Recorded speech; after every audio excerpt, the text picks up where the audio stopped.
All right, let's get it. This is First Thoughts with Marsh Buice. Welcome. These are raw thoughts, man. Unedited before they hit the Marsh Buice podcast. You get them right here first. Writing has saved my life, and expressing what I write has created success after being demoted, bankrupt, homeless, obese, alcoholic.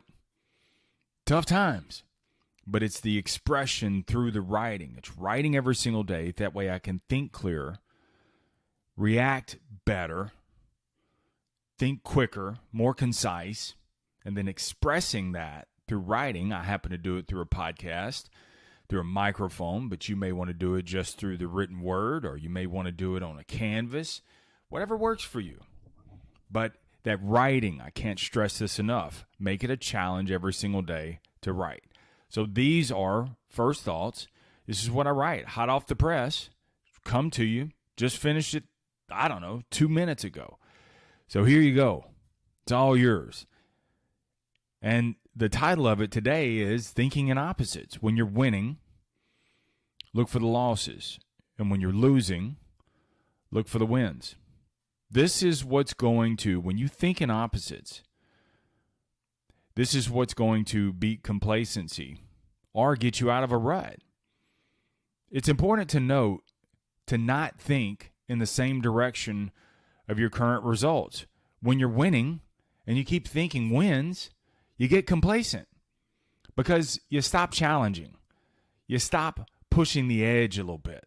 See, think about it. When you're at rock bottom, man, or you're just in this cave experience, things aren't working for you, you start trying some things. You finally get to this sick and tired of being sick and tired stage, and you're like, man, fuck this.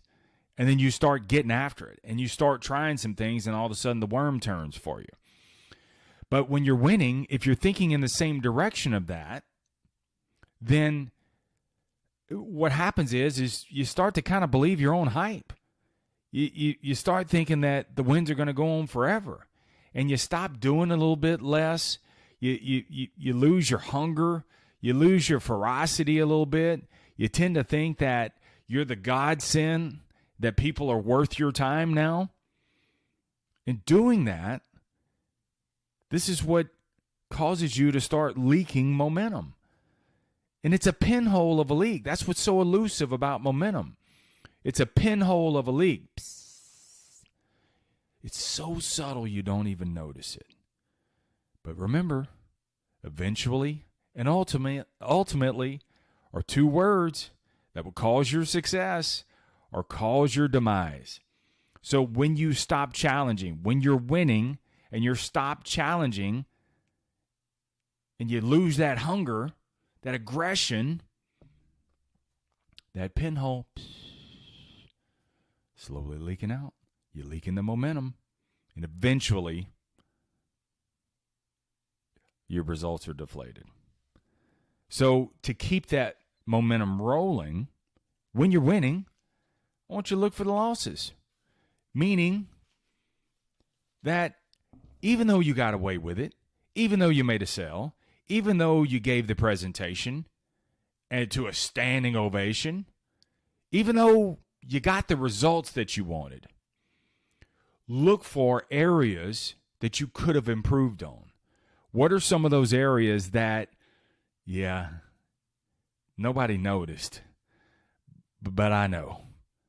And remember, eventually it's going to catch you. Got away with it this time, but eventually it's going to catch up with you. So you don't let it catch up with you.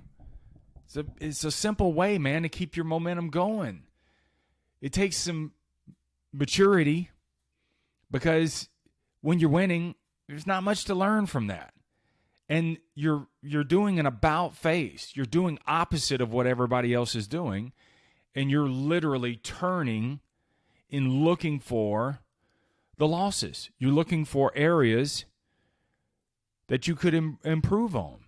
What better time to take risk, to try and push the envelope a little bit than when you're winning? You got a hot hand going, man. So just roll with it. Because it's important that you not only move the needle in results, but you also move the needle in taking some risk? When's the last time you did something for the first time? Or are you just kind of banging around in what you've always done because that's comfortable? I get it. Everybody does that. But if you think every single day, every single moment, thinking in opposites, when I'm winning, I'm going to look for the losses. And when I'm losing, I'm not going to kick the can down the road and beat the shit out of myself. I'm going to find the wins. So let me explain that part. So just like on the flip side, when you're winning, look for the losses. When you're losing, dude, there's some wins in there.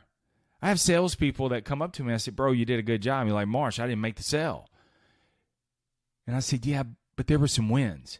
Customer hit you with an objection and you didn't ask for help. You flowed with it. Before, 30 days ago, you would have came to me and said, I don't know what to do. Yet you stayed in there, calm, cool, and collected. And you answered the question. And it was right. The question was right. You handled it well. Or the customer was all snarky. And you handled it. You didn't get all snarky back with them. You flowed with it. It's a good flow. It's a win in my book. Or maybe, an agent was trying to push you off the phone.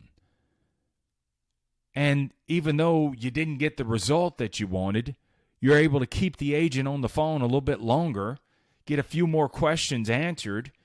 You kind of deflated their pissivity, their airness. You deflated that. You got a few more questions answered, a little bit better understanding. See, that's a win in my book.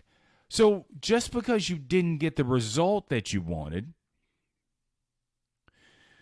you can find the wins. And spotting those wins is important, because when you're losing, if all you're doing is you're focusing on losing and all you're doing is talking about losing, guess what you're going to keep getting? Losses. So stop talking about the losses. And when you're losing, find the wins. Find the areas that you did well in. What are some? I guarantee you, in every situation, fuck the results. In every situation, what are the areas that you did well in? Start there. Did well in this. Okay, customer hit me with this and I was good. This situation came up. I handled it well. Then you pull in the disconnects, some areas that need some improvement. You started with the high points.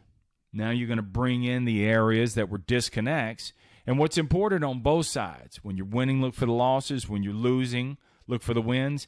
This is the time, man, that it's like you're in the editing room.